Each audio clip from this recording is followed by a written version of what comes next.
This set of policies around teacher recruitment, retention, and teacher learning have been a cornerstone of the education plan for Obama. And he's been so clear and convinced on this issue that he's been very convincing to everyone he's talked to. So I think we have the possibility now of the kind of leadership that will allow us to do what every other high-achieving country in the world has already done, which is to put resources where they're really going to matter, not necessarily in the gloss of the building or the number of computers on the desks, although those are very important as well, but to make the investments in being sure that every kid is getting that high quality of teaching every day from a teacher who's going to stay there and make that contribution year after year.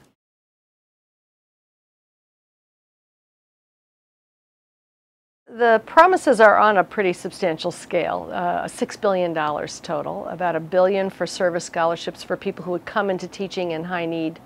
locations and fields, mentoring for teachers, professional development, a career ladder that will recognize and reward expert teachers and get them to contribute their skills to others. That hasn't been done on a scale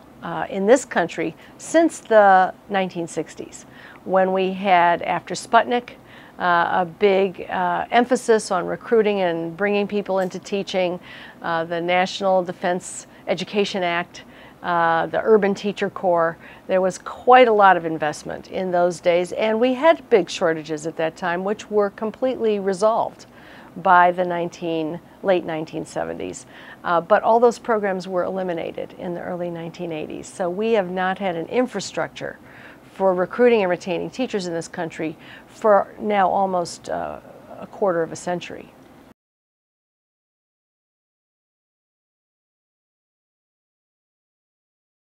If we're able to implement well these proposals for a new army of teachers,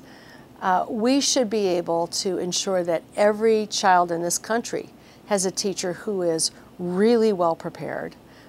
and really well supported to be able to do a good job in the classroom, to stay in the classroom, and then to share his or her expertise with the next generation of teachers coming up to help teachers who are struggling so that they can improve, and if they don't improve, so that they can find another line of work, so that we actually could lift the average quality of teaching and close that teaching gap within the next 5 to 10 years.